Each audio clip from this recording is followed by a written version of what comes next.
পিচ্চি বর, কাছে আসো, একটু আদর করো না আমাকে। এ কি, আপনি আমার কাছে আসছেন কেন? কেন আসছি বুঝতে পারো না? আমার আদর লাগবে। প্লিজ ভাবি, এসব কথা বলবেন না। আমি না আপনার ছোট ভাইয়ের মতো। ছি জান, এসব কেউ বলে? হ্যাঁ, আমি তোমার বিয়ে করা বউ। বউকে কেউ ভাবি বলে দুষ্টু? এই জানটা কাছে আসো, আমাকে আদর করো একটু।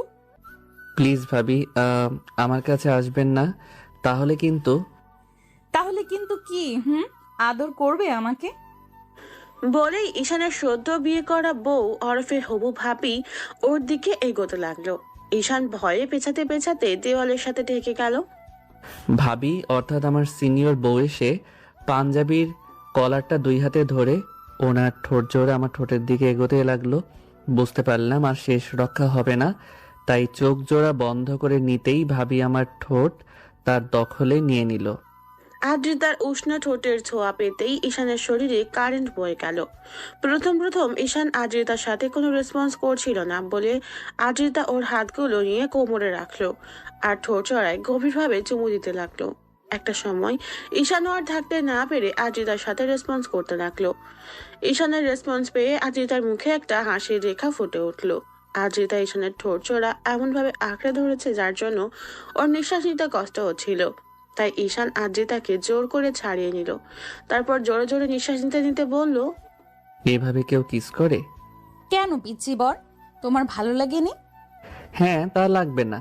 আমাকে এক গাদা লিপস্টিক খাইয়ে দিয়ে বলা হচ্ছে ভালো লেগেছে কিনা। ও এক থু থু। আমার তো ভালোই লাগছিল। আসো জান, আরেকটা দে। আমি পাগল না, পায়জামা। একটাতেই আমার নিঃশ্বাস বন্ধ হয়ে আসছিল, আর একটা দিলে তো একদম ওপরেই চলে যাব। আমি আছি কি করতে? আমার নিঃশ্বাস নিয়ে তোমাকে বাঁচিয়ে দিব।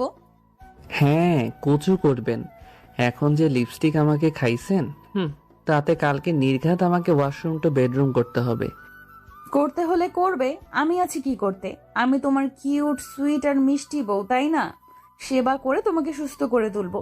এখন কথা না বলে আমাকে একটু আদর করো। আমার না তোমার আদর পেতে খুব ইচ্ছে করছে। সি সি, আপনি এসব কি বলছেন? আমি না আপনার ছোট ভাইয়ের মতো, আপনি আমাকে এসব কথা বলতে পারলেন? ঈশান, এখন কিন্তু বেশি বেশি হয়ে যাচ্ছে। দেখো, বিয়ের আগে আমরা কেমন ছিলাম সেটা এখন শুনতে চাচ্ছি না। আর এখন তুমি আমার স্বামী, আমি তোমার বউ। আমি তোমার থেকে এইটুকু চাইতেই পারি। প্লিজ পিচ্চি বর, আজকের দিনটায় অন্তত আমার সাথে এরকমটা করো না, তাহলে আমি অনেক কষ্ট পাবো বাবু। আদ্রিতা কথাগুলো বলে ঈশানের মুখের দিকে তাকিয়ে রইল। ঈশান খেয়াল করলো ওনার মুখে একটা বিষণ্ণতার ছাপ। তখন ঈশান ভাবল, আমি কেন যে ওনাকে মেনে নিতে পারছি না জানি না। আর আমার বউটাও দেখতেও তো সুন্দরী। শুধু সুন্দরী বললে ভুল হবে, মারাত্মক লেভেলের সুন্দরী। কারণ আমি ভাইয়ার মুখে শুনেছি আদ্রিতার কলেজে আর এলাকার অধিকাংশ ছেলেই ওর জন্য পাগল ছিল।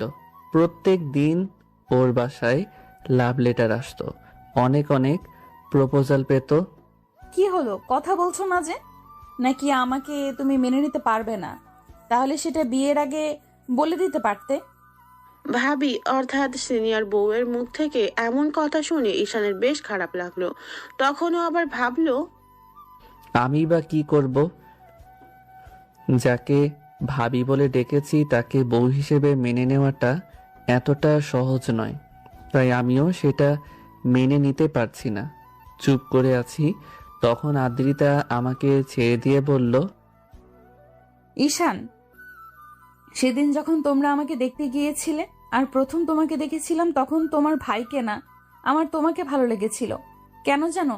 কারণ তোমার ভাইয়া একটা বাজে ছেলে, যার জন্য আমার সাথে এমন করলো। তোমাকে দেখে ভালো লেগেছিল কারণ তুমি দেখতে সেই লেভেলের কিউট ছিলে আর একদম আমার স্বপ্নের রাজকুমারের মতো ছিলে। আমি ভেবেছিলাম হয়তো তোমার জন্য আমাকে দেখতে গিয়েছিল আব্বু আম্মু, কিন্তু না। যখন শুনেছিলাম তোমার ভাইয়ার জন্য আমাকে দেখতে গেছো তোমরা, তখন আমার মনটা খারাপ হয়ে গেছিল। ভেবেছিলাম তোমার সাথে আমার বিয়ে হবে, কিন্তু তোমার ভাইয়ার সাথে আমার বিয়েটা ঠিক হয়ে গেল। আমি বা কি করব? আব্বু আম্মুর কথা কখনো ফেলিনি, না হলে ঠিকই তোমার সাথে প্রেম করতাম। এমন একটা সিচুয়েশনে দাঁড়িয়েছিলাম, তখন এগুলো বলার মতো কোনো উপায় ছিল না, তাই সবটা মেনে নিতে চেয়েছিলাম। তারপর তোমার ভাই যে এরকম একটা কাজ করবে আর আমি তোমাকে নিজের করে পাবো, তোমার ভাইয়ার জায়গায় তোমার সাথে আমার বিয়ে হবে, সেটা একমাত্র হয়তো উপরওয়ালাই জানতো। আপনারা কি ভাবছেন ভাবি? থুক্কু আদ্রিতা আমাকে এমন কথা বলছে কেন? আসলে আদ্রিতার সাথেই ভাইয়ার বিয়েটা ঠিক হয়েছিল, তাই আমি ওনাকে ভাবি বলে ডাকতাম। কিন্তু বিয়ের 2 দিন আগে জানতে পারলাম ভাইয়া অন্য একটা মেয়ের সাথে রিলেশন ছিল, যার সাথেই ভাইয়া পালিয়েছে। আর বাকিটা গল্পের সাথে থাকলে জানতে পারবেন। বিয়ের 2 দিন আগের ঘটনা। ঈশানদের বাসায় একদম সাজসজ্জায় সজ্জিত করা হয়েছে। চারদিক থেকে লোকজন আসতে শুরু করেছে। আত্মীয় স্বজনের বাসাটা ভরপুর হয়ে গেছে। কিন্তু সেদিন সকালবেলায় আম্মু ঈশানের ভাইয়া ইমনের রুমে গিয়ে দেখে ইমন রুমে নেই। আম্মু সারা রুম তন্ন তন্ন করে খুঁজে ফেললো। আর এমনটা করার কারণ হচ্ছে আম্মু এর আগেও সকালে 2-3 বার ভাইয়ের রুমে এসেছে। ভেবেছিল হয়তো ইমন বাইরে গেছে কিংবা ছাদে আছে, তাই আম্মুর তেমন ভাবে সন্দেহ হয়নি। কিন্তু যখন বেলা 10টা বেজে গেল, ইমন খেতে আসছিল না, তখন আম্মুর কেমন সন্দেহ হলো। তাই রুমে এসে খুঁজতে লাগলো। তারপর যখন পাচ্ছিল না, তখন খেয়াল করলো ভাইয়ের বিছানার উপর ফোনটা রাখা আর তার নিচে একটা কাগজ রাখা, যেটা দেখে আম্মু তাড়াহুড়ো করে গিয়ে কাগজটা হাতে নিয়ে খেয়াল করলো ওতে কিছু লেখা আছে। তখন আম্মু পড়তে শুরু করলো। আম্মু এমন কিছু দেখলো যার জন্য নিজেকে ঠিক রাখতে পারলো না। তাড়াহুড়ো করে চিৎকার করতে করতে ডাইনিং রুমে চলে আসলো। আম্মুর চিৎকার চেঁচামেচিতে ঈশান আর আব্বু এসে বলতে লাগলো, শাইলা, কি হয়েছে তোমার? এভাবে চিৎকার করছো কেন? পুরো বাড়িতে মেহমান দিয়ে ভরা, আর তুমি এমন করে চিৎকার করছো, লোকে কি বলবে? আম্মু, সেটাই তো, কি হয়েছে? এমন চিৎকার করে বাসা মাথায় করেছো কেন? আর তোমার হাতে এইটা কি? সর্বনাশ, যা হবার হয়ে গেছে। এখন চিৎকার করে সম্মানটা ফিরবে না। তোমার ছেলে এরকম একটা কাজ করতে পারলো, আমি ভাবতেই পারছি না। আম্মু, কি হয়েছে সেটা তো বলবে। আব্বু, তুমি আম্মুকে একটু বলো না, কি হয়েছে বলতে বলো। হ্যাঁ, সেটাই তো, কি হয়েছে খুলে বলো তো। তুমি এভাবে কান্নাকাটি না করে বলো কি হয়েছে। আমি কি বলবো? তোমার তো হাত পা কাঁপছে এখন এমন কিছু শোনার পরও। আমার তো মনে হচ্ছে এই বিয়েটাই ঠিক করা আমাদের জন্য ভুল হয়েছিল। আমার ছেলেটা এমন একটা কাজ করলো। আরে ধুর, কি হয়েছে সেটা না বলে এভাবে চিৎকার চেঁচামেচি করলে কি সব ঠিক হয়ে যাবে শাইলা? যেটা দেখছি এরপরও আমার মুখ দিয়ে কথা বের হবে না। তোমরাই পড়ে দেখো। আম্মু কথাগুলো বলে চিঠিটা সবার দিকে এগিয়ে দিল। তখন আব্বু আম্মুর হাত থেকে চিঠিটা নিয়ে পড়তে আরম্ভ করলো। আব্বু আম্মু, আমি তোমাদের কাছে আগেই ক্ষমা চেয়ে নিচ্ছি বাসা থেকে চলে যাওয়ার জন্য। আর এর সবচেয়ে বড় কারণ হচ্ছে আমার এই বিয়েতে কোনো মত নেই। তার একটা কারণ আছে, আমি অন্য একটা মেয়েকে ভালোবাসি, আর মেয়েটা আমাকে প্রচন্ড পরিমাণে ভালোবাসে। ওকে ছাড়া আমার পক্ষে থাকা সম্ভব না। আমি জানতাম না সেদিন তোমরা আমাকে ওইভাবে নিয়ে গিয়ে একটা মেয়ে দেখাবে, আর হুট করে তার সাথে আমার বিয়েটা ঠিক হয়ে যাবে। আমি তোমাদের বারবার মিলির কথা বলতে চেয়েছিলাম, কিন্তু পারিনি, কারণ আমার ভয় লাগতো। আমি বুঝতে পারছিলাম এই বিষয়টা যদি করি তাহলে আমি কখনোই মেয়েটার সাথে ভালো থাকতে পারবো না। না, ওই মেয়েটা ভালো থাকতে পারবে যাকে ভালোবাসি, আর ওকে কষ্ট দিয়ে আমার পক্ষে থাকা সম্ভব না। তাই আমি চলে গেলাম। আমি জানি এখানে থাকলে তোমরা আমাকে ধরে বেঁধে বিয়েটা দিয়ে দেবে। কোনো উপায় পাচ্ছিলাম না, কারণ তোমাদের মুখের উপর কথা বলার মতো সাহস আমার আজ অব্দি হয়ে ওঠেনি। প্লিজ আব্বু আম্মু, তোমরা আমার উপর রাগ করে থেকো না। জানি আমি ভুল করেছি, কিন্তু তারপরও তোমরা আমাকে ছেলে ভেবে মাফ করে দিও। এই মুহূর্তে এসব কথা বলা আমার জন্য অনেক বড় অন্যায়। তারপরেও আমি এসব বলতে বাধ্য হচ্ছি, কারণ আমি যদি বিয়েটা করি, না এই মেয়েটা সুখে থাকতে পারবে, না আমি থাকতে পারবো। যাকে ভালোবাসি তাকে কষ্ট দিয়েও আমি ভালো থাকতে পারবো না। তাই আমি পারলাম না বিয়েটা করতে। তোমরা প্লিজ আমার উপর রাগ করে থেকো না, আমাকে মাফ করে দিও। এটি তোমাদের ছেলে ইমন।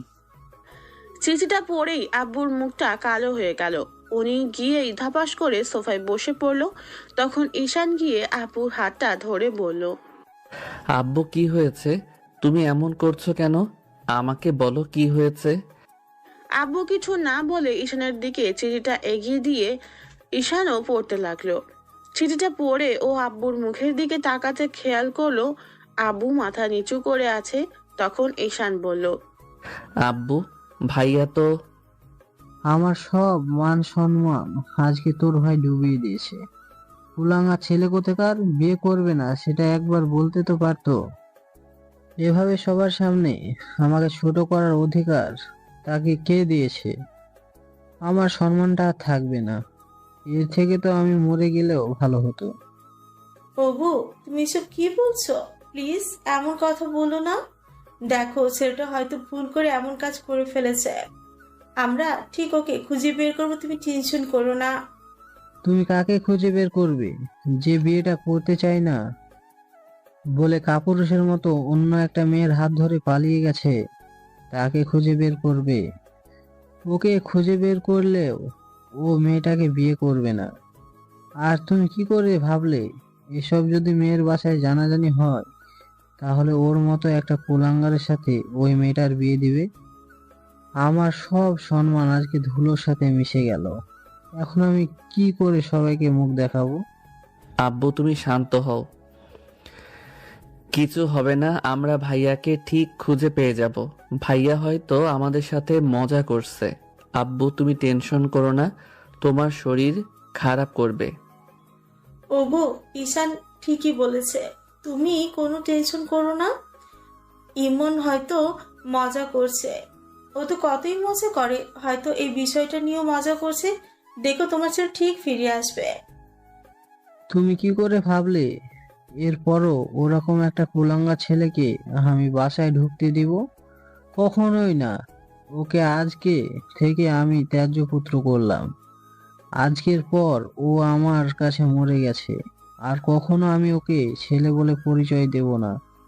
কি করে পারলো আমার সম্মানটাকে নষ্ট করে দিতে? ও বাসা থেকে পালিয়ে না গিয়ে একটাবার বলতো বিয়ে করবে না। বিয়ে ঠিক হওয়ার পরও যদি বলতো তাহলেও আমি ওদের হাতে পায়ে ধরে বিয়েটা ক্যান্সেল করে দিতে পারতাম। এখন এত আয়োজন করার পরে যদি এরকম একটা কাজ করে তাহলে আমার সম্মানটা কোথায় গিয়ে দাঁড়াবে? সারা শহরের মানুষ জেনে গেছে আমার বড় ছেলের বিয়ে হচ্ছে আরাফ সাহেবের মেয়ের সাথে। আর সেখানে যদি এরকম একটা ঘটনা ঘটে তাহলে মান সম্মান থাকবে বলো? ওগো, তুমি শান্ত হও, দেখো সব ঠিক হয়ে যাবে। উপরওয়ালা আছেন, তিনি তোমাকে এমন অসম্মানের মুখে ফেলবেন না। আর ছেলেটা এমন কাজ কি করে করতে পারলো? বিয়ে ঠিক হয়ে গেছে, এখন কি করে এরকম একটা কাজ করলো? আমাদেরকে অসম্মানের মুখে ফেলে বাসা থেকে বেরিয়ে গেল। একবার বাসায় ফিরুক, তারপর দেখাবো মজা। ও সাহস হয় কি করে আমাকে? আম্মু তুমি টেনশন করো না, সব ঠিক হয়ে যাবে। দেখো ভাইয়া ঠিক বাসায় ফিরে আসবে। ফিরবে না, ফিরবে না। তোর ভাই আমার সম্মানটাকে ডুবিয়ে তবেই ছাড়বে। এরকম কুলাঙ্গা ছেলের জন্ম আমি যে কি করে দিয়েছিলাম উপরওয়ালাই সেটা ভালো জানে। তিনি যে আমাকে কোন জন্মের শাস্তি দিচ্ছে জানি না। সে ছোটবেলা থেকে ছেলেটা আমাকে জ্বালিয়ে শেষ করে দিচ্ছে, আর আজকে এসে এমন একটা অসম্মানের মুখে ফেললো। এর থেকে আমার মরে যাওয়াই ভালো ছিল। অন্তত এমন একটা অসম্মানের মুখে পড়তাম না। আব্বু প্লিজ তুমি এমন কথা বলো না। দেখো একটা না একটা ব্যবস্থা হয়ে যাবে। আমরা ঠিক এই অসম্মানের হাত থেকে বেঁচে যাব। আর তাছাড়া এখনো তো বিয়ের 2টা দিন বাকি আছে। তাহলে তুমি এত চিন্তা করছো কেন? ঠিক আছে, কিছু একটা করা যাবে। দেখো কি করব এখন? এই মুহূর্তে কি করব? আমি ছেলে খুঁজে পাবো কোথায় যে মেয়েটার সাথে বিয়ে দেব? নাকি আমি বিয়ে করব?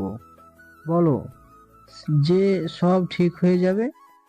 তুমি কি বিয়ে করবে না? কি সব উল্টোপাল্টা কথা বলছো? টেনশন কি তোমার মাথা খারাপ হয়ে গেছে নাকি? চুপ করো, একদম চুপ করো। এই টেনশনের সময় একদম কমেডি করবে না। আমি মরছি আমার জ্বালায়, আর উনি এসে কানের গোড়ায় ঢাল খঞ্জনি বাজায়। এসব হয়েছে তোমার জন্য, একমাত্র তুমি দায়ী এর জন্য। আমি আবার কি করলাম? তুমি সব সময় ছেলেটাকে মাথায় করে নাচতে, তাহলে তোমার দোষ হবে না তো কার দোষ হবে? তোমার জন্য এমনটা হয়েছে। বারবার বলছি ছেলেটাকে তোল্লাই দিয়ে মাথায় তুলো না, কিন্তু তুমি আমার কথা শোনোনি। আর ও এতটাই মাথায় উঠে গেছে যে কোনটা ভুল কোনটা ঠিক সেটা বুঝতে পারলো না।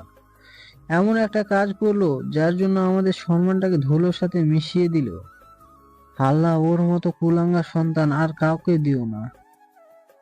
আজকে আমার জায়গায় অন্য কেউ হলে নির্ঘাত হার্ট অ্যাটাক করে ওপারে চলে যেত। প্লিজ তুমি এরকম কথা বলো না, দেখো সব ঠিক হয়ে যাবে। তুমি কেন এসব উল্টোপাল্টা কথা বলছো? দেখো কিচ্ছু হবে না।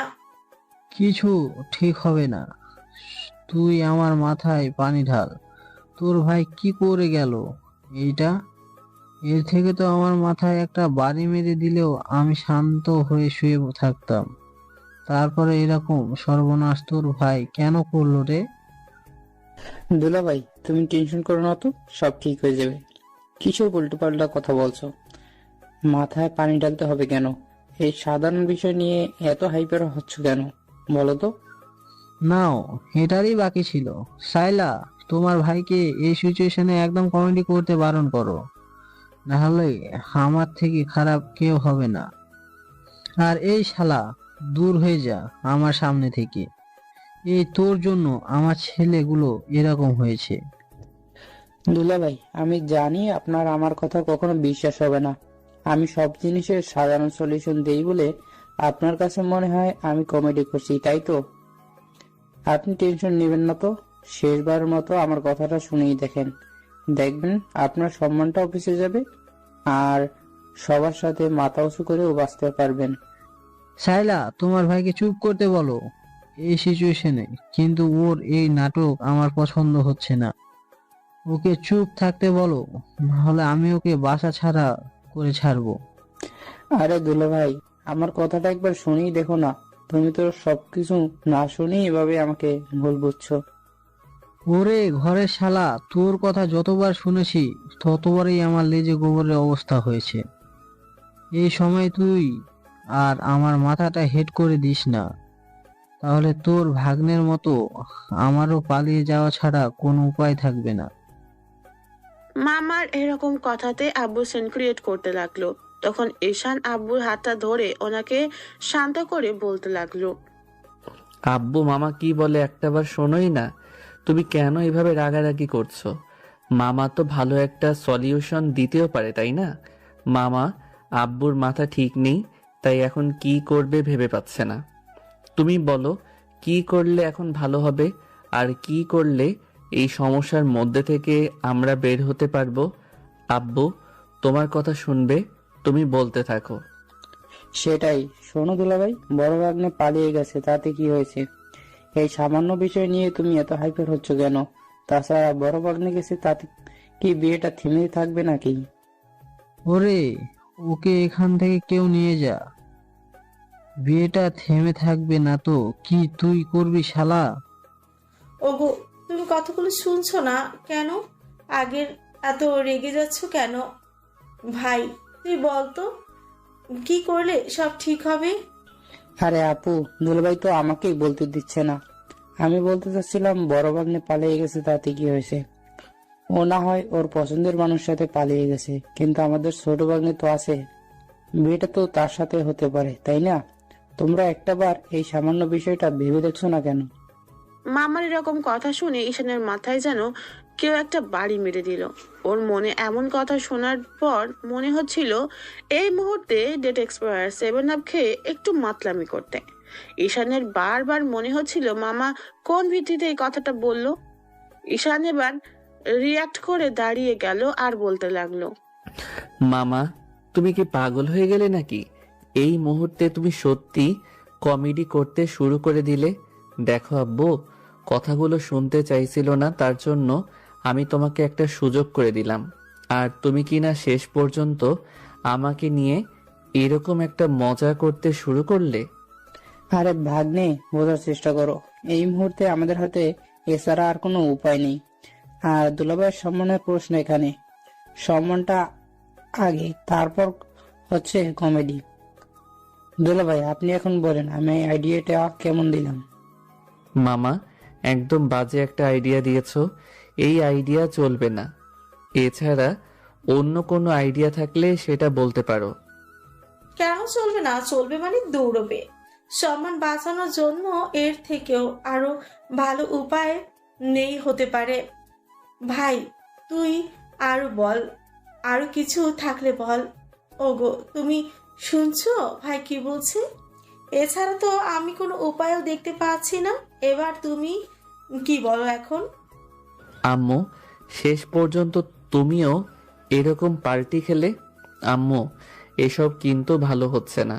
প্লিজ তোমরা এরকম মজা করো না তো। আমি কিন্তু সিরিয়াস মুডে আছি।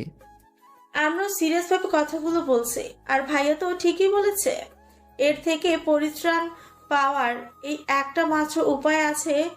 ওগো, তুমি কথা বলছো না কেন?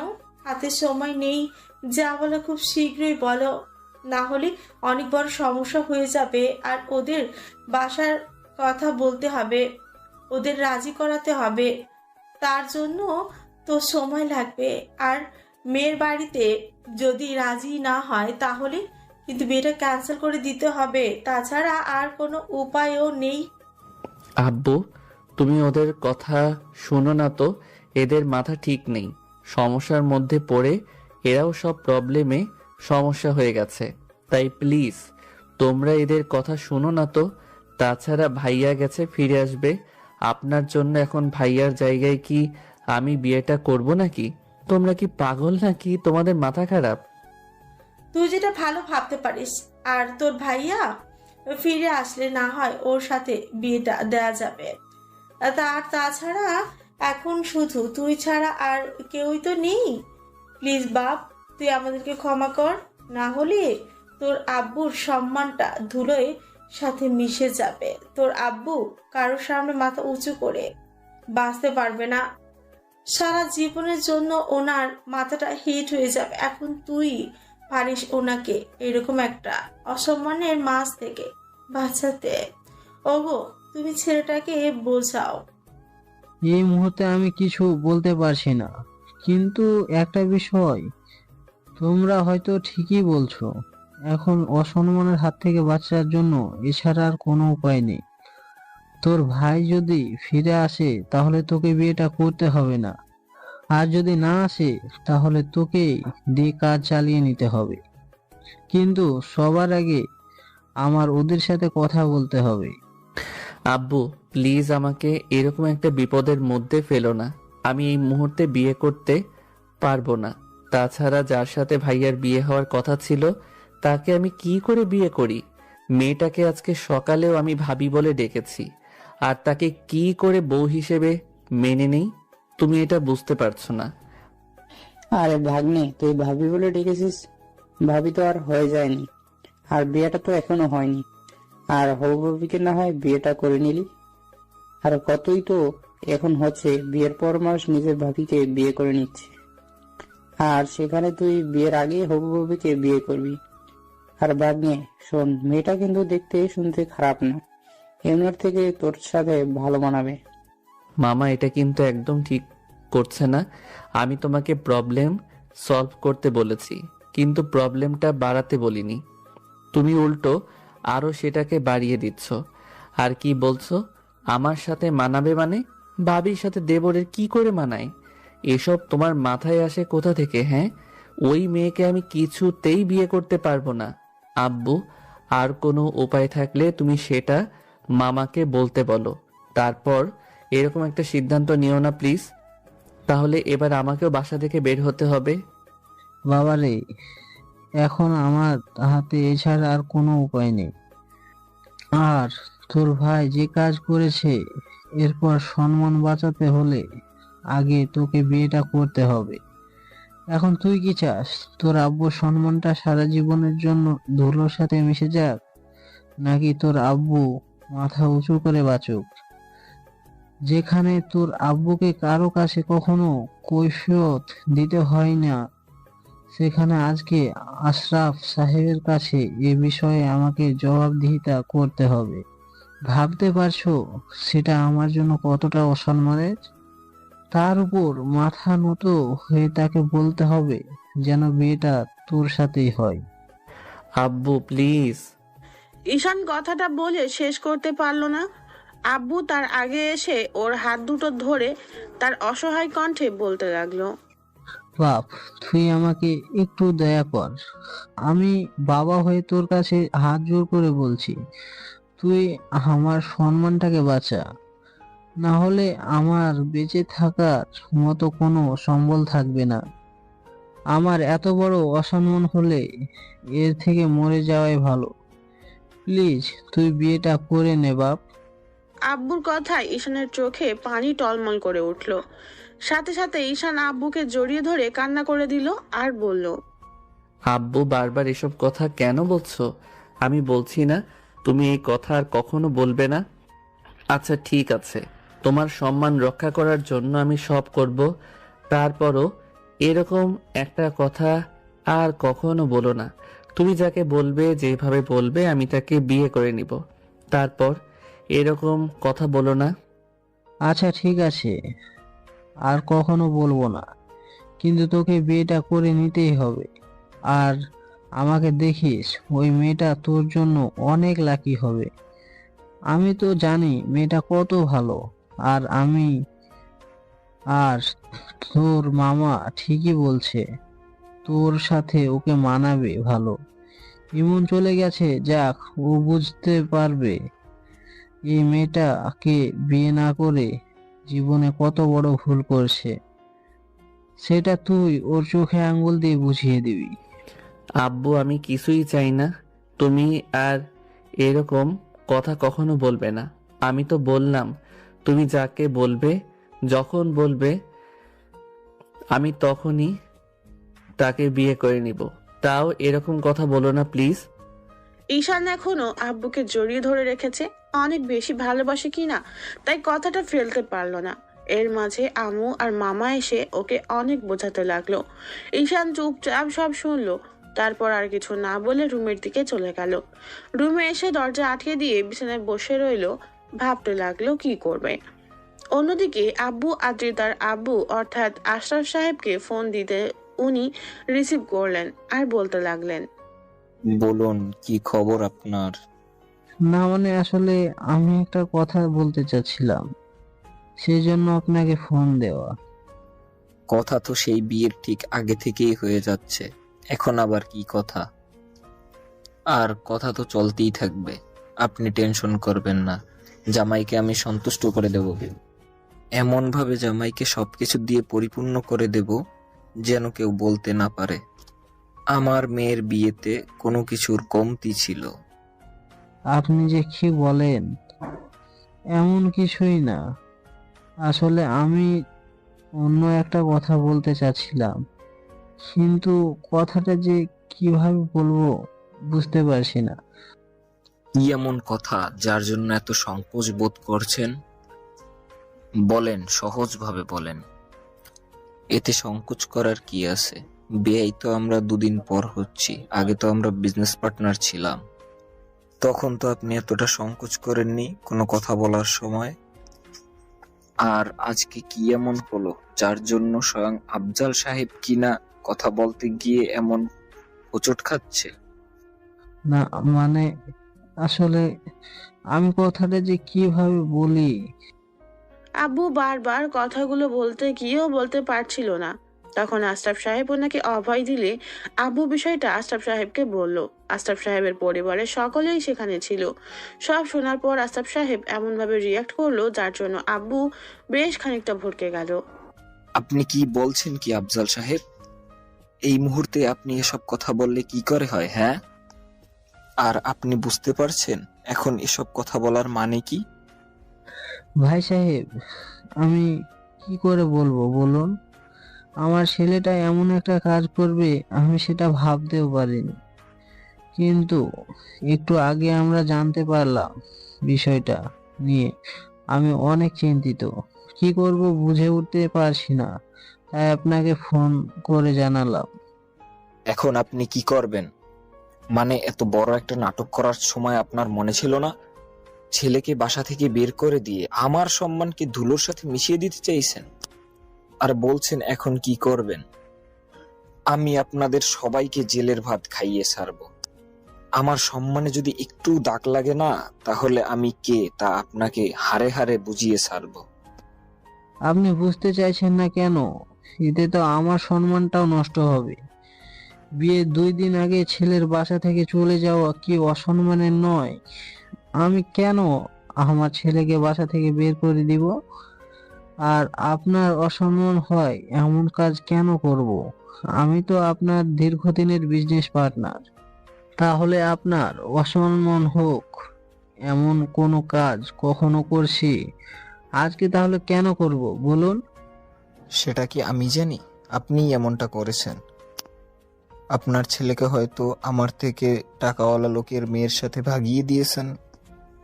দেখেন, এসব কথা বলে কোনো লাভ হবে না। ছেলেকে যেভাবেই হোক খুঁজে বের করুন। সারা শহর জেনে গেছে আশরাফ সাহেবের মেয়ের বিয়ে হচ্ছে আফজাল সাহেবের ছেলের সাথে। বিয়েটা যদি কোনোভাবে বন্ডুল হয়ে যায় আর তাতে যদি আমার সম্মান নষ্ট হয়, তাহলে আমি আপনাদের গুলি করে মারব। আশরাফ সাহেবের কথাতে আব্বুর হাত পা কাঁপতে লাগলো। তাই এবার মামা বিষয়টা বুঝতে পেরে এসে আব্বুর হাত থেকে ফোনটা নিয়ে তারপর বলতে লাগলো, আশরাফ সাহেব, আপনি আমার কথা শুনুন। দুলাভাই টেনশন আছে, তাই কি থেকে কি বলে ফেলেছে তার ঠিক নেই। দেখো, তুমি যেই হও না কেন, আমি কারো কথা শুনবো না।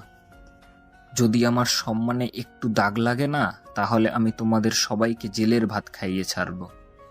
আরে মিয়া, আগে কথাটা তো শোনেন।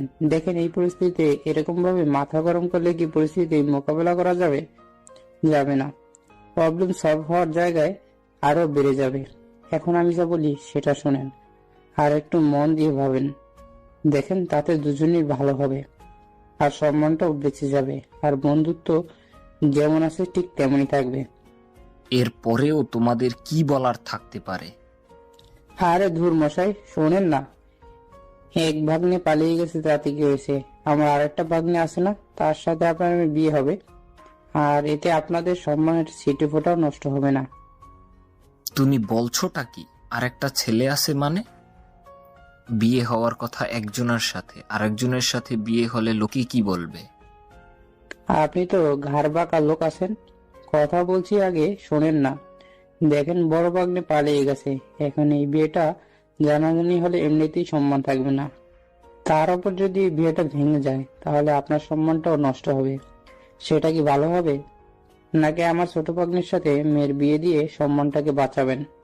আর এমন না ছেলের বিয়ের বয়স হয়নি, আপনার মেয়ের সাথে মানাবে ভালো। আর দেখেন, এখন মাথা গরম করলে কিন্তু আপনারই ক্ষতি। দুলাভাই এই কথাগুলোই আপনাকে বলতে চেয়েছিল, কিন্তু বলতে পারছে না। এখন ঠান্ডা মাথায় ভেবে দেখেন, মাথা গরম করে যদি এমন কিছু করেন, তাহলে সম্মান দুজনেই যাবে। কিন্তু বড় ছেলের সাথে বিয়ে হওয়ার কথা ছিল। তারপর যদি ছোট ছেলের সাথে বিয়ে হয়, তাহলে লোকে কি বলবে আর কি ভাববে সবাই? দেখেন, কে কি ভাবলো সেটা নিয়ে আমাদের বসে থাকলে হবে না।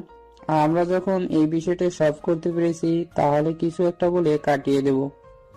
বলবো বড় ভাগ্নে অন্য মেয়েকে পছন্দ করতো, তাকে বিয়ে করতে চাইছে, তাই বিয়েটা ছোট ভাগ্নের সাথে হচ্ছে। আর আপনার মেয়ে আমার ছোট ভাগ্নের পছন্দ করে, আর আমরা ওদের রিলেশন মেনে নিয়েছি। তাহলেই তো সব প্লেটা চুকে গেল। এই সামান্য বিষয়টাকে এত ঘোটালা করে দেখার কি আছে? আপনার বিয়ের আয়োজন করেন। কিন্তু আশরাফ সাহেব কথাটা শেষ করতে পারলো না। তার আগে আব্বু মামার হাত থেকে ফোনটা নিয়ে বলতে লাগলো, দেখেন ভাই সাহেব, আর কোনো কিন্তু নয়, আমি আমার ছেলেকে রাজি করিয়ে নিয়েছি। এখন আপনি আপনার মেয়েকে বোঝালেই সবটা হয়ে যাবে। আশরাফ সাহেব, আপনি দয়া করে আমার এই কথাটুকু রাখেন। সারা জীবন আমি আপনার কাছে কৃতজ্ঞ হয়ে থাকব। এতে আমাদের দুজনের সম্মান বেঁচে যাবে। এখন আপনি যদি রাগের মাথায় এমন কিছু করেন, তাহলে তো আপনার থেকে আমার সম্মানটা বেশি যাবে। এখন আপনি যদি বন্ধু হয়ে বন্ধুর বিপদে হাত বাড়িয়ে না দিতে পারেন, তাহলে কেমন বন্ধু হলেন? দয়া করে প্লিজ মাথা গরম করবেন না, একটু ভেবে দেখেন। আব্বু আরো বেশ কিছুক্ষণ ধরে বোঝালো আশরাফ সাহেবকে। ওনার বাসার লোকজনও সবটা জানার পর ওনাকে বোঝালো। উনিও বিষয়টা বুঝতে পেরে সম্মানটা যেন নষ্ট না হয় তাই বলল, আচ্ছা ঠিক আছে, আমি বিষয়টা দেখছি। আপনারা বিয়ের ব্যবস্থা করেন, আর আমাদের যে আয়োজন বাকি আছে তা করছি। কিন্তু এবার যেন কথার হেরফের না হয়। যদি ছোট ছেলের সাথে আমার মেয়ের বিয়ে না দেন, তাহলে কিন্তু আপনার বাসায় পুলিশ পাঠিয়ে আপনাকে জেলে পাঠিয়ে ছাড়ব। আমার নাম আশরাফ চৌধুরী, সেটা আপনি খুব ভালো করেই জানেন। আর কোনো কথার হেরফের হবে না। বড় ছেলেটা আমার অসম্মান করেছে, তাই বলে ছোট ছেলেটা এর ধারে কাছেও যাবে না। আপনি টেনশন নেবেন না, আপনার মেয়েকে একটু বলে রাজি করান আর বিয়ের ব্যবস্থা করেন। খুব শীঘ্রই আমাদের দেখা হবে, আমাদের ছেলে মেয়েরা এক হয়ে যাবে। আশরাফ সাহেবের কথাতে আব্বু যেন হাঁপ ছেড়ে বাঁচল। তারপর দীর্ঘ একটা নিঃশ্বাস ফেলে সোফায় গিয়ে বসে পড়লো। যেন ঘাম দিয়ে জ্বর ছাড়লো।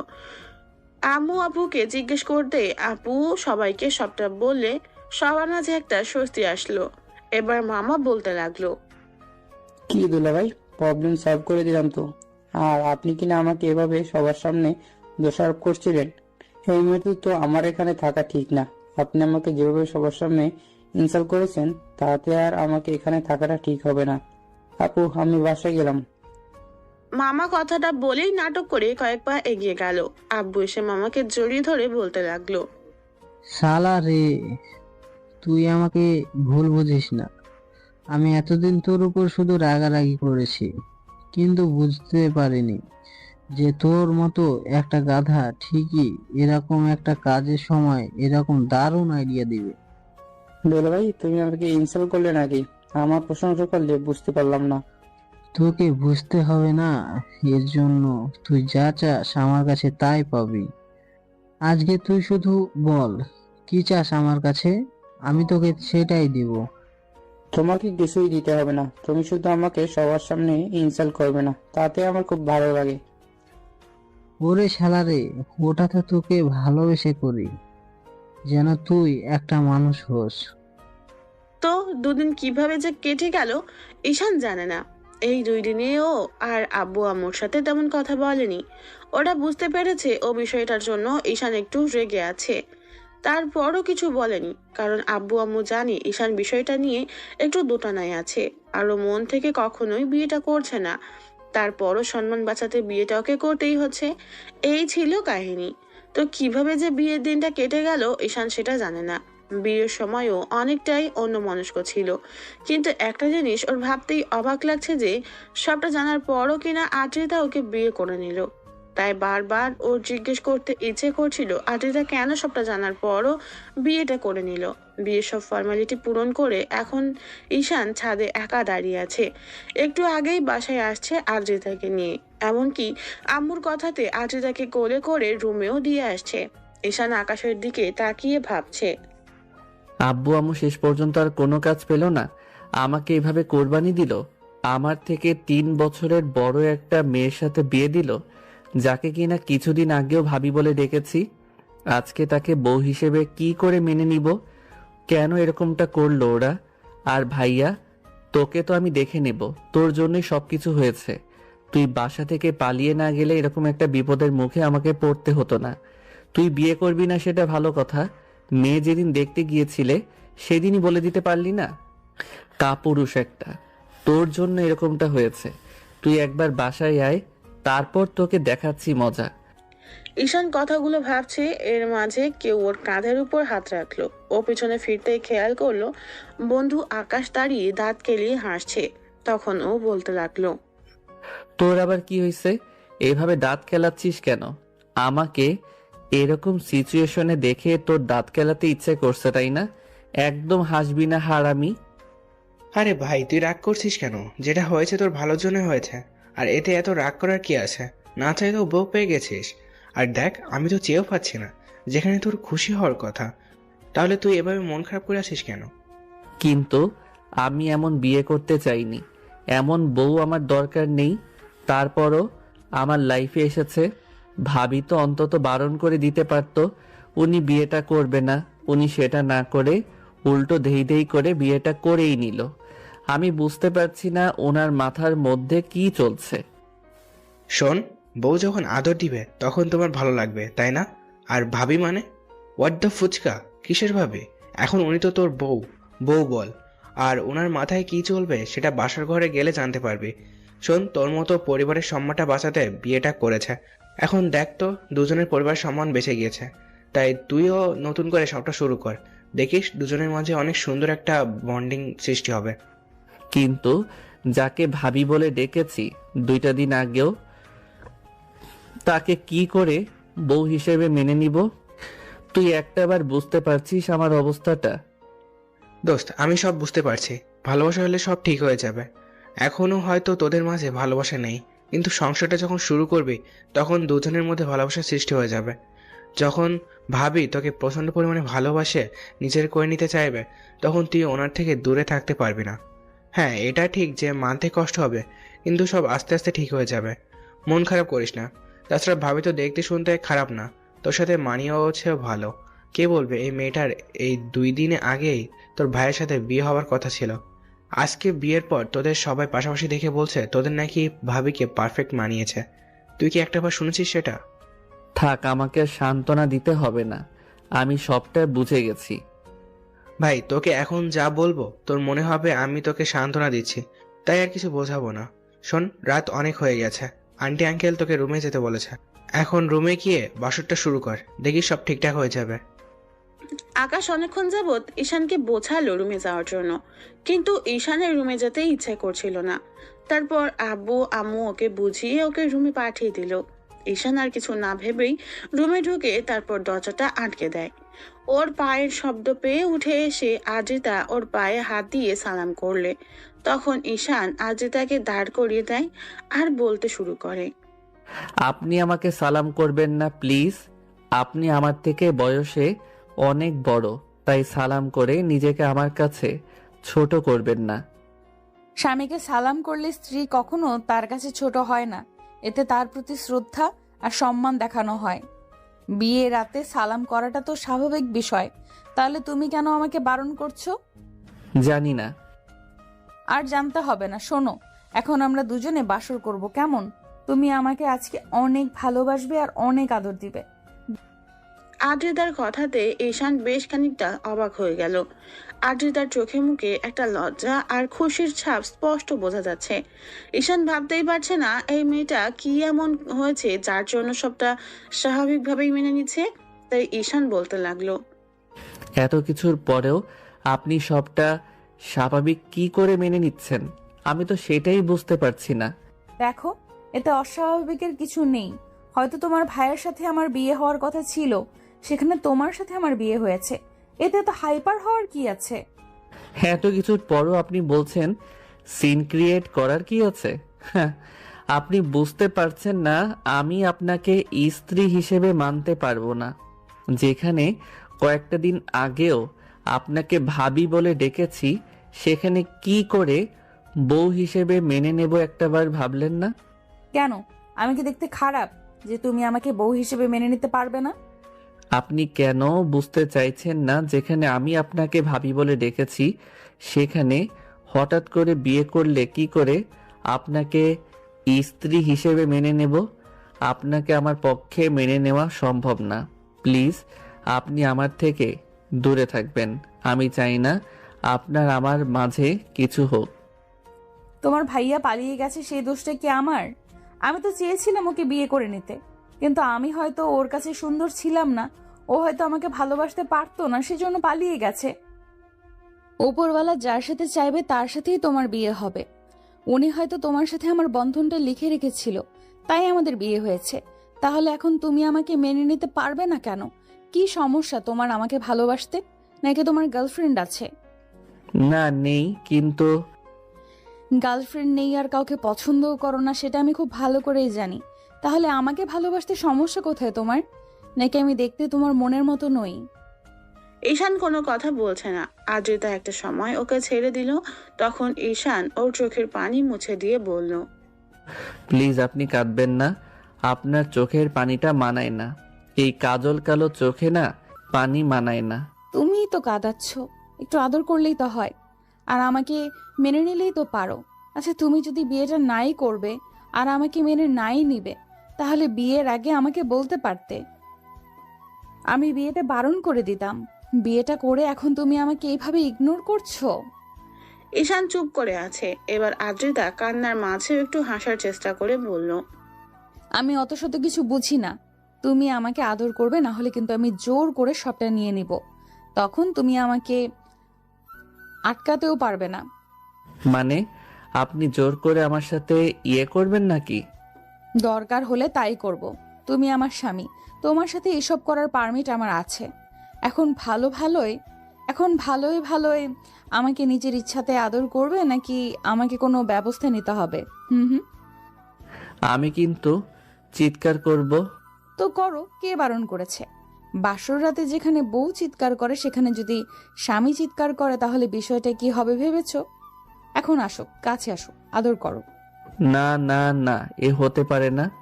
ছেড়ে দে শয়তান, তুই আমার দেহ পাবি কিন্তু মন পাবি না।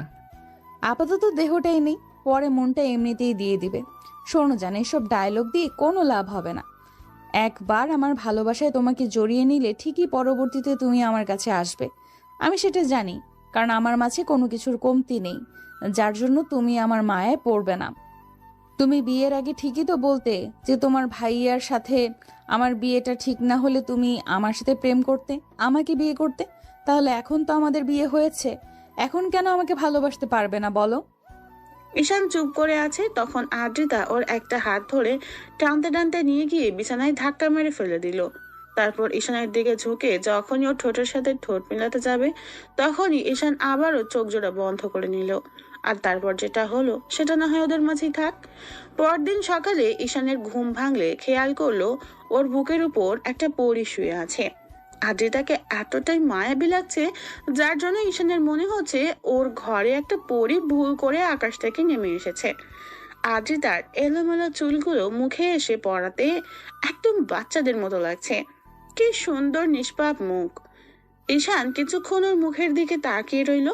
তারপর বুঝতে পারলো ওদের শরীরে একটা চাদর ছাড়া আর কিছু নেই। ঈশানের বেশ লজ্জা লাগছিল। কালকে রাতের কথাগুলো ভাবতেই ও এক নয়নে আদ্রিতার দিকে তাকিয়ে আছে। হঠাৎ করেই ও বলল, এই পিচ্চি বর, কি দেখো এইভাবে? তোমাকে? না না না, মানে আপনাকে। তুমি তাই তো ঠিক ছিল, তোমার মুখ থেকে তুমি ডাকটাই ভালো লাগছিল জান। আর বিয়ের আগে তো কখনো আপনি করে বলনি, যখন তো তুমি করেই বলতে। তাহলে এখন আপনি করে বলছো কেন? না মানে আসলে ভাবি। ঈশান কথাটা বলতেই আদ্রিতা রাগী চোখে ওর দিকে তাকালো। মনে হচ্ছিল চোখ দিয়ে ওকে গিলে খাবে। ঈশান ভয়ে চুপসে গেল।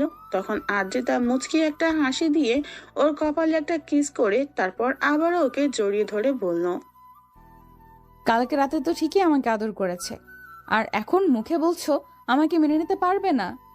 কই আদর করলাম? সবটা তো আপনিই করলেন জোর করে। হ্যাঁ, সবটা জোর করেই করেছি, কিন্তু পরে যে রেসপন্স করলে সেটা তোমার দাদু এসে করেছিল, তাই না? হ্যাঁ, ওই দাদুকে বিয়েটা করলেও আমি বেঁচে যেতাম, আপনাকে বিয়ে করতে হতো না। কি বললে? রাতে আমাকে এত আদর করার পরও এখন তোমার মুখ দিয়ে এইসব কথা বের হচ্ছে? তখন তো ঠিকই আমাকে পুরো আদর করে একদম। ছি ছি, এসব কথা কেউ বলে? আপনার কি লজ্জা শরম বলতে কিছু নেই? সবার সামনে কি সব বলছেন? সত্যটা বলতে আবার লজ্জা কিসে? আর তুমি তো আমার স্বামী, তোমার সাথে আমার এইসব হতেই পারে, এগুলো তো স্বাভাবিক বিষয়। আর এখন থেকে তো রোজই হবে। আমার কিন্তু কোনোদিনই মিস দিলে হবে না, প্রত্যেক দিন আমার আদর চাই। না না, আমি পারবো না, আমার দ্বারা এগুলো সম্ভব না। তাহলে কালকে রাতে কিভাবে সম্ভব হয়েছিল? আর তুমি কি দুর্বল নাকি ভীতু যে পারবে না? কি এত বড় অপমান? আমি দুর্বল? আরেকবার হোক, তখন দেখিয়ে দেব কে দুর্বল। তার মানে তুমি চাও আমাদের মাঝে ওইসব আরো হোক, তাহলে তো এখনই করতে পারি, তাই না? সি সি সি, আপনার মুখে কি কিছু আটকায় না? চলো না আরেকটা রাউন্ড হয়ে যাক। আপনি কি পাগল নাকি আপনার মাথা খারাপ? এসব উল্টাপাল্টা কথা না বলে এখন আমাকে ছাড়ুন আর যান গোসল করে আসেন। এইভাবে জান বললে কি ছেড়ে দিতে পারি বলো পিচ্চি বর? আমি আপনাকে যান বলিনি, যেতে বলেছি। আল্লাহ, আপনি তো আমাকে পাগল করে দিবেন দেখছি। পাগল আমি তোমাকে করব নাকি তুমি আমাকে করে ফেলেছো?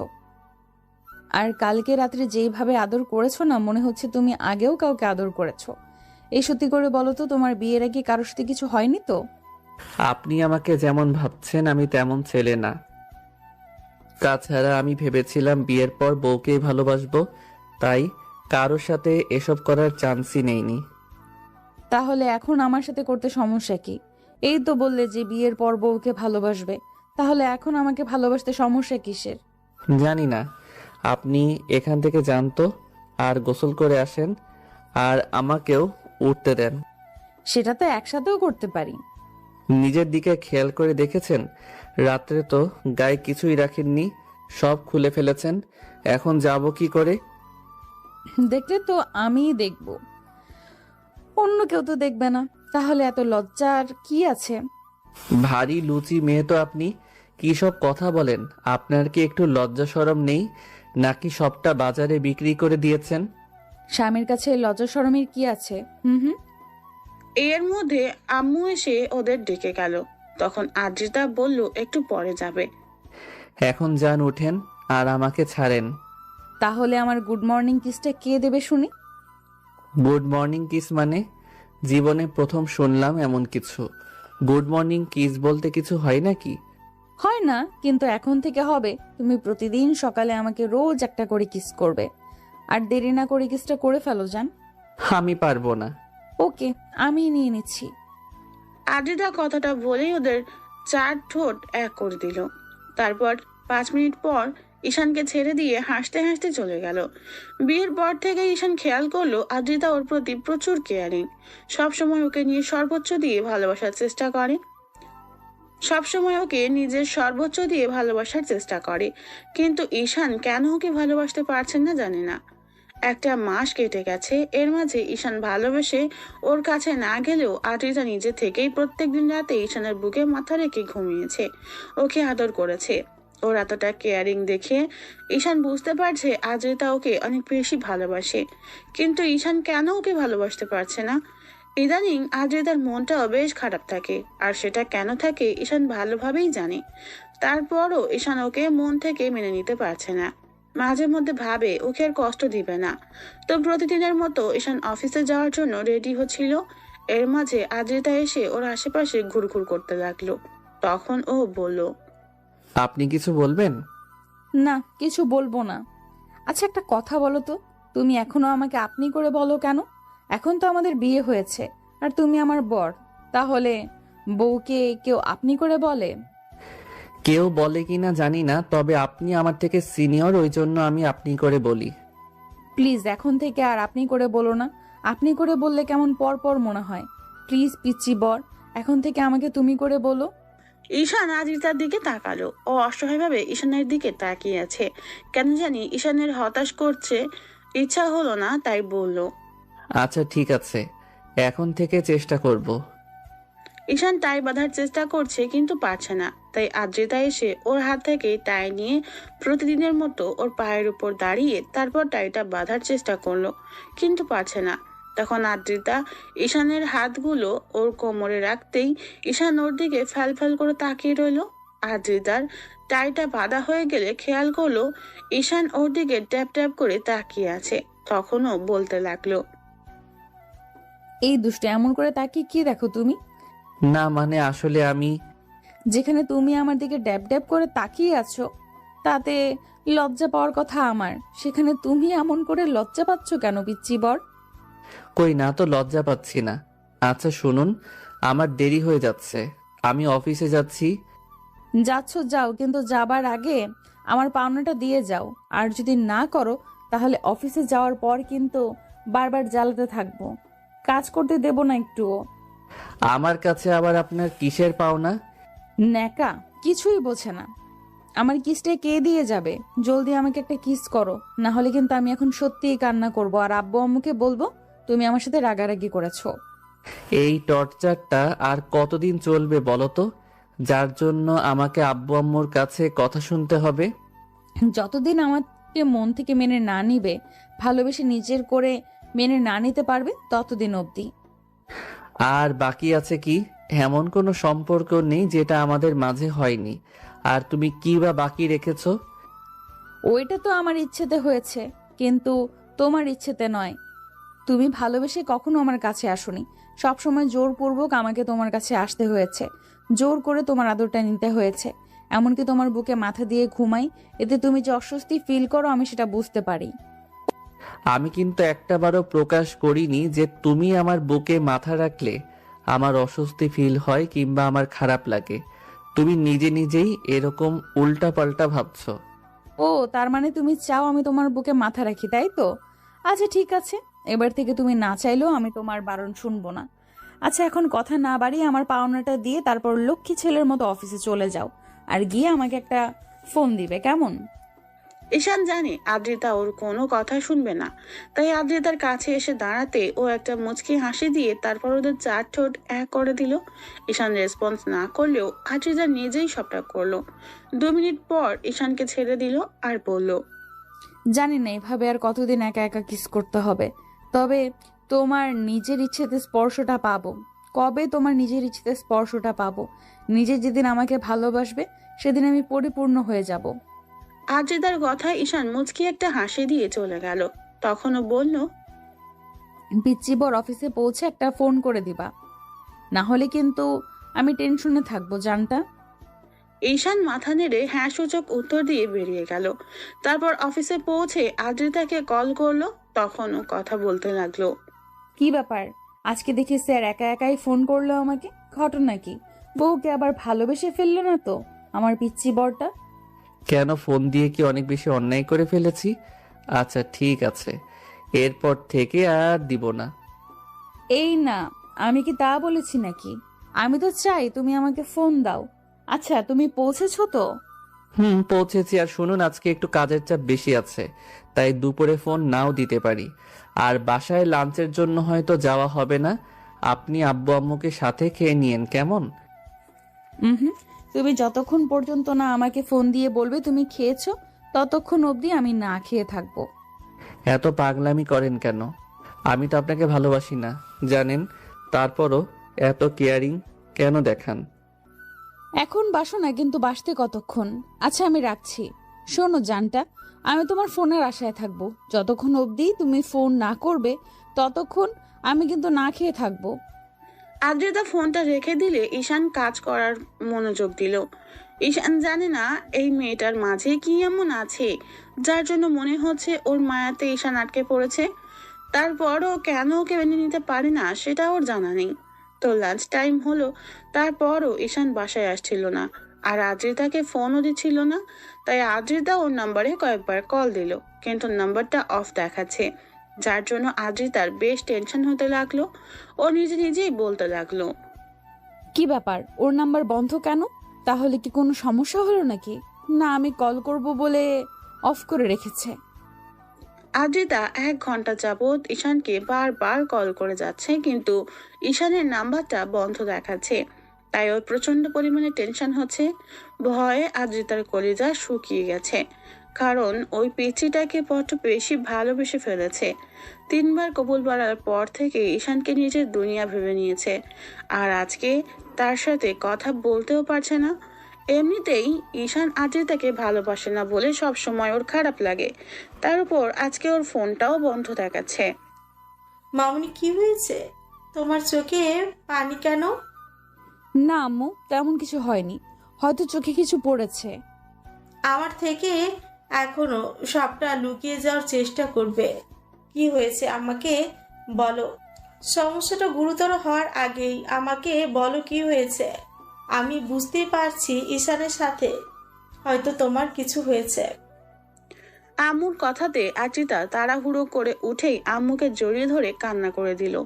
তখন আম্মু ওর মাথায় হাত রেখে বলল, মাউনি, কি হয়েছে আমাকে বলো। ইস, তোমার সাথে রাগারাগি করেছে, বকা দিয়েছে তোমাকে? বলো, আমি ওকে বকে দিব। তারপর কান্না করো না। আম্মু, তোমার ছেলের ফোনটা বন্ধ। আমি সেই দুপুর থেকে ওকে কল করে যাচ্ছি, তারপরও ওর নাম্বারটা বন্ধ দেখাচ্ছে। আমি কি করব বুঝতে পারছি না। বারবার ওকে কল করে চলেছি, কিন্তু পাচ্ছি না। আম্মু, আমার খুব ভয় লাগছে। ওর কিছু হয়ে গেল না তো? মামনি, কিচ্ছু হবে না ঈশানের। তুমি কি সব বলছো? আর ঈশানের নাম্বারটা বন্ধ, তুমি একটাবার আমাকে বলবে না? এই জন্য তুমি মন খারাপ করে বসে আছো? হয়তো কোথাও গিয়েছে, না হলে ফোনের চার্জ শেষ হয়ে গেছে, তার জন্য ফোনটা তুলছে না। সেই জন্য তুমি মন খারাপ করে বসে থেকো না। একটাবার তুমি এই বিষয়টা আমাদের বলতে পারতে, না হলে অফিসে ফোন করে জানতে পারতে কি জেনেছিল, কি অফিসে ফোন করে। আদ্রিতা আর কিছু বলতে যাবে তার আগেই বাসার সদর দরজার কলিং বেলটা বাজতে লাগলো। বেলটা বাজতেই আদ্রিতা আর বসে থাকতে পারলো না। আম্মুকে ছেড়ে দিয়ে দৌড়ে নিচে আসলো। আম্মুর পিছন পিছন আসলো। আদ্রিতা দৌড়ে গিয়ে দরজা খুলে দিয়ে খেয়াল করলো ঈশান আর আকাশ দাঁড়িয়ে আছে। ঈশানকে দেখে আদ্রিতা ওকে আষ্টে পৃষ্ঠে জড়িয়ে ধরে কান্না করে দিল আর বলতে লাগলো, বাবু, এই বাবু, কোথায় গিয়েছিলে তুমি? তুমি বুঝতে পারো না আমি তোমার জন্য কতটা টেনশন করি? তুমি জানো আমার কতটা কষ্ট হচ্ছিল? তোমার ফোনটা বন্ধ কেন আমাকে বলো। আমি তোমাকে খুব বেশি ডিস্টার্ব করি, সেজন্য ফোন বন্ধ করে রেখেছো, তাই না? আমি আর কখনো তোমাকে ডিস্টার্ব করব না। তারপরেও তুমি আমার উপর রাগ করে থেকো না, জান। এবার আম্মু এগিয়ে আসলো আর আকাশ বিষয়টা বুঝতে পারলো। ঈশানের ফোনটা অফ থাকায় আদ্রিতা অনেক টেনশন করেছে। তাই আকাশ বলতে লাগলো, ভাবি, ঈশানের ছোট একটা অ্যাক্সিডেন্ট হয়েছিল আর তাতে ফোনটা ভেঙে গেছে। আকাশের কথা শুনে আদ্রিতা ঈশানকে ছেড়ে দিয়ে তারপর খেয়াল করে ঈশানের কপালে আর হাতে ব্যান্ডেজ।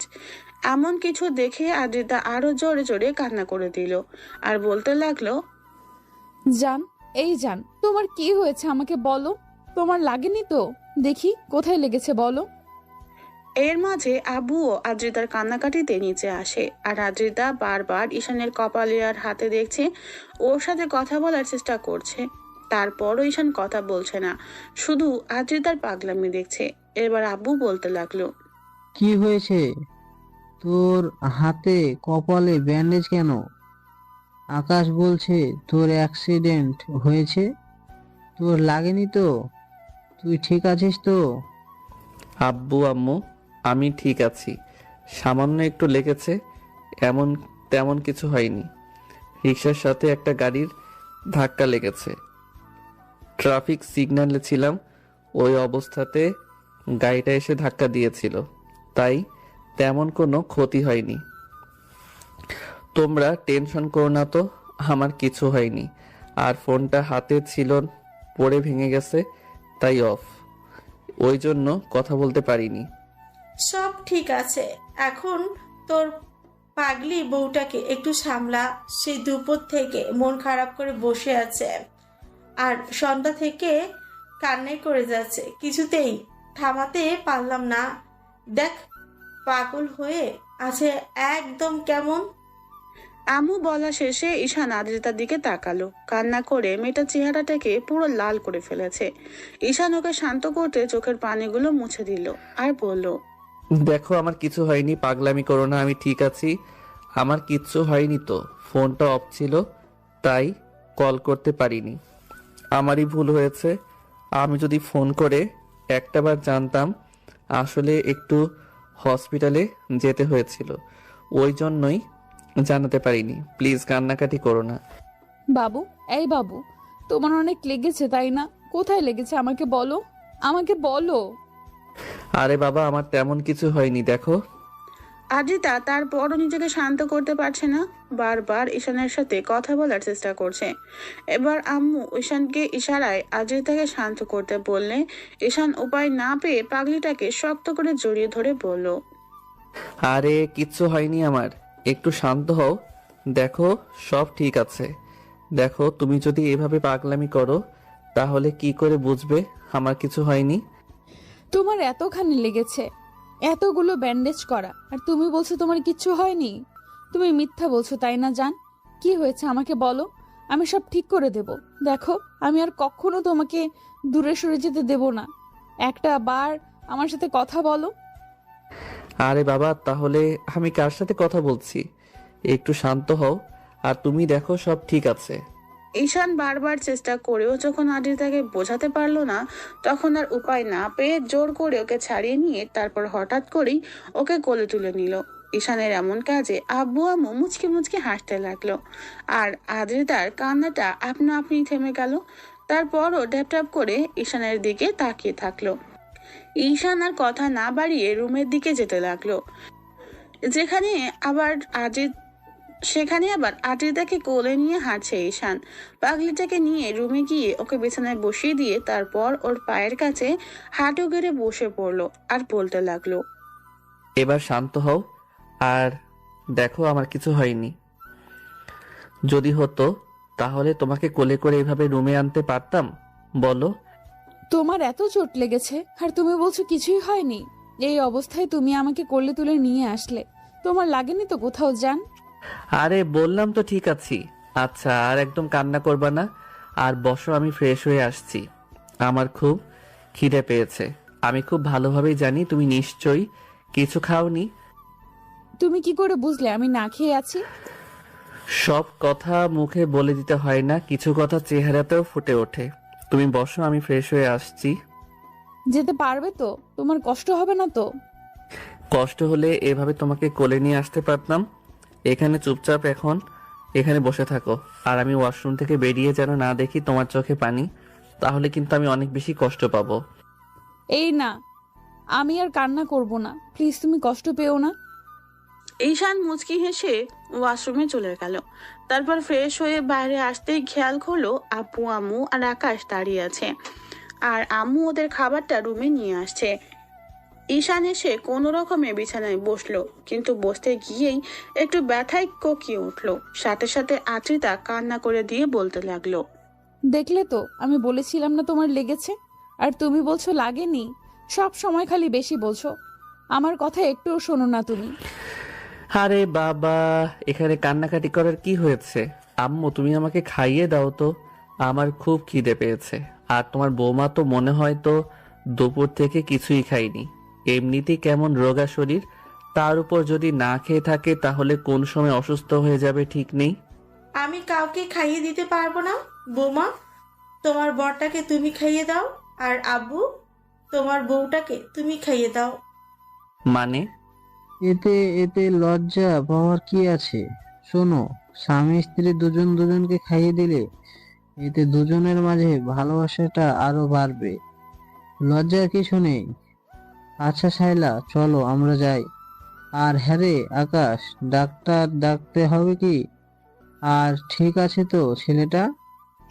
আঙ্কেল, কিছু করতে হবে না, আমি হসপিটালে গিয়ে সব টেস্ট করিয়ে নিয়েছি। কোথায় কি হয়েছে আমি সবটা জানি, কিছু করতে হবে না। কিছু হয়নি, সামান্য একটু ধাক্কা লেগেছিল, তাই হাতটা কিছুটা ছিলে গেছিল, আর মাথায় একটু লেগেছে। আর ভাবি, আপনি টেনশন করবেন না তো। আর শুনুন, এখন থেকে এই গাধাটাকে চোখে চোখে রাখবেন, কেমন? একবার সুস্থ হতে দাও, আমি বাসা থেকে বেরই হতে দেব না। ওর জন্যই আজকে এমনটা হয়েছে। আমি কতটা টেনশনে ছিলাম, একটা বার বোঝার চেষ্টাই করনি। রাতে বোঝাবো মজা। তোমার মুখে দেখছি কিছুই আটকায় না। ঈশানের কথাতে আদ্রিতা বুঝতে পারলো কি বলে ফেলেছে, তাই লজ্জা পেয়ে জিহ্বায় কামড় দিল। তারপর আব্বু আম্মুর দিকে তাকাতেই দেখলো ওরা মুচকি মুচকি হাসছে। আদ্রিতা এবার লজ্জায় শেষ হয়ে যাচ্ছিল, তাই কি করবে ভেবে না পেয়ে ঈশানের বুকে মুখ লুকালো। এবার আব্বু আম্মুর আদ্রিতার এমন কাজে ঈশান খানিকটা লজ্জা পেলেও কিছু বলতে পারছিল না। তখন আব্বু ওকে ইশারায় আদ্রিতাকে থামাতে বলে সবাই চলে গেল। ঈশান আদ্রিতার মাথায় আলতো করে হাত বুলিয়ে দিয়ে বলতে লাগলো, এবার কান্না থামাও, আর দেখি আমি তোমাকে খাইয়ে দিচ্ছি, কেমন? আদ্রিতা ঈশানকে ছাড়ছিল না, তাই ঈশান ওকে জোর করে ছাড়িয়ে নিয়ে তারপর নিজ হাতে খাইয়ে দিতে লাগলো। তখন আদ্রিতাও ওকে খাইয়ে দিল। খাওয়া শেষ হলে আদ্রিতা প্লেটগুলো রাখতে গেল আর ঈশান কিছু একটা ভাবতে লাগলো। আদ্রিতা ফিরে এসে দেখলো ঈশান ওর ফোন থেকে কারোর সাথে কথা বলছে। তখন আদ্রিতা কিছুক্ষণ ওর দিকে তাকিয়ে রইলো। তারপর ঈশানের কথা বলা শেষ হচ্ছিল না বলে ও ব্যালকনিতে গিয়ে দাঁড়ালো আর ভাবতে লাগলো। আমাদের সম্পর্কটা কি কখনো ঠিক হবে না? ঈশান কি আমাকে কখনো ভালোবাসবেও না? আমি জানি আজকে যেটা করছে সবটা আমাকে শান্ত করতে, কোনোটাই মন থেকে নয়। কথাগুলো ভেবে আদ্রিতা দীর্ঘশ্বাস ফেললো। এর মাঝে ঈশানও ব্যালকনিতে আসলো। দেখলো আদ্রিতা এক দৃষ্টিতে সামনের দিকে তাকিয়ে আছে আর কি যেন ভাবছে। ঈশান আদ্রিতার মুখে কষ্টের ছাপ বুঝতে পারছে, তাই হঠাৎ করেই ওকে পেছন থেকে জড়িয়ে ধরলো। ঈশানের স্পর্শ টের পেয়ে আদ্রিতা একটুও অবাক হলো না, শুধু বলল, কি হলো আজকে হঠাৎ তুমি আমাকে জড়িয়ে ধরলে যে? কেন, আমি জড়িয়ে ধরাতে তোমার খারাপ লেগেছে? আর এতক্ষণ কে জড়িয়ে ধরেছিল তোমাকে? না, তুমি তো কখনো নিজে থেকে আমাকে জড়িয়ে ধরোনি, তাই একটু অবাক লাগছে। আর আজকে যা করলে সব আমার কান্না থামাতে। কে বললো আমি তোমার কান্না থামাতে জড়িয়ে ধরেছিলাম? শোনো, আজকে যা করলাম সব ভালোবেসে করেছি। আসলে এতদিন তোমাকে ভালোবাসতে পারছিলাম না, কিন্তু আমার ভাবি বউটা আমাকে এত ভালোবাসে যার জন্য তাকে আর ভালো না বেসে থাকতে পারলাম না। তাই ভেবেছি তাকে আর এখন থেকে কষ্ট দিব না। ঈশানের কথা শুনে আদ্রিতা নিজেকে ছাড়িয়ে নিয়ে ওর দিকে ফিরলো। আদ্রিতার চোখে পানি টলমল করছে। পানিগুলো গড়িয়ে পড়ার আগেই ঈশান মুছে দিল এবং ও ঈশানকে শক্ত করে জড়িয়ে ধরলো। এই পাগলি, বললাম তো আর কষ্ট দিব না। আমি জানি তো তুমি আমার ভালোবাসা না পেয়ে কতটা কষ্ট পাচ্ছ। সত্যিই অনেক ভালোবাসি কলিজা। আমি জানি তো পাগলি। এখন থেকে আর কখনো ইগনোর করবে না তো? না, কখনো না। অনেক ভালোবাসবো বললাম তো। অনেক আদর করবে তো? আমার সিনিয়র বউটা যা চাইবে তাই দিব। তাহলে আই লাভ ইউ বলো। কেন আই লাভ ইউ না বললে ভালোবাসা প্রকাশ পায় না বুঝি? তোমাকে বলতে বললাম, বলো। ওকে, আই লাভ ইউ পাগলি। আই লাভ ইউ টু জান, কলিজা, বাবু, সোনা আর আমার পিচ্চি বরটা। দাঁড়াও, আমাকে বারবার পিচ্চি বলা? আজকেই তোমাকে পিচ্চির আম্মু বানাবো। আমি কি বারণ করেছি নাকি? তাহলে তো এখন শুরু করতেই পারি, তাই না? শুরু করবে মানে কি শুরু করবে? কি আবার রোমান্স, আদর আর প্রচন্ড ভালোবাসা? ইস ফাজিল পোলা, আমার লজ্জা লাগে না বুঝি? লজ্জাটা ভাঙার ব্যবস্থা করছি, দাঁড়াও। ঈশান কথাটা বলেই দেখছেন কারবারটা এখনো চোখ ফুটাইয়া চাইয়া আছে। সবাই যান, ভাগেন এখন।